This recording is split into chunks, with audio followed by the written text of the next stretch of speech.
Now let's work out the solution for 2024 GCE O-Level Additional Math Exam Paper 1 Question 2.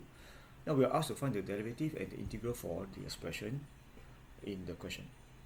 Let's look at part A. We are asked to find derivative for square root x squared plus x plus 1. Now first, we will rewrite the expression into the indices form so that we can differentiate easily. do dx square root x squared plus x plus 1 square root is equal to x squared plus x plus 1 to the power of half, right?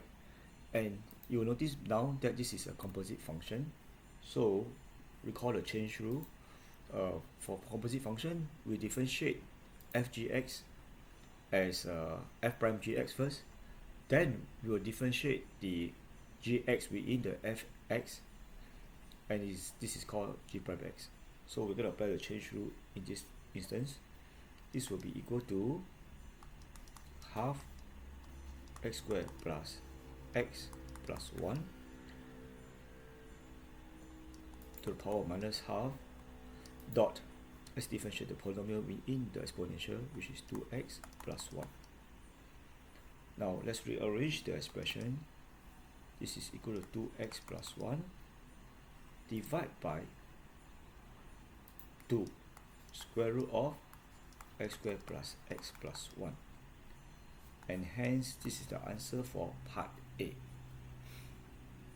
Now part B wants us to find the integral for 16x plus 8 divided by square root x squared plus 8 plus x plus 1. You'll notice the expression at the denominator is very similar to the answer for part A. Therefore, if you could factorize this expression into the form of the answer for part A, we can use the result to get the integral, which is square root x squared plus x plus 1. Now let's try to do some factorization to see if we can get there. So integral of 16x plus 8 divided by square root of x squared plus x plus 1 dx is equal to, I'm going to bring out the factor 8 because 16x plus 8 is 8 times of 2x plus 1, which is similar to the expression here, right?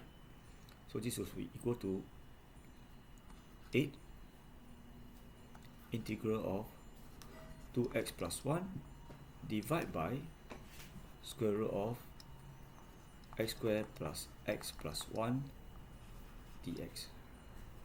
Now you notice this is very similar now to our answer here, except for a factor of half. So I'm going to bring the factor half into the expression. This will be equal to 8 times 2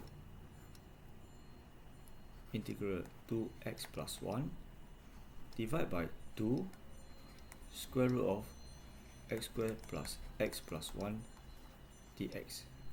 And this is exactly the expression in answer in A. So we can use the result to give us the integral, which is square root x squared plus x plus 1. So this will be equal to 16 times square root of x squared plus x plus 1. And don't forget the arbitrary constant c. There we go, we have the answer for part B, which is 16 times square root x squared plus x plus 1 plus c.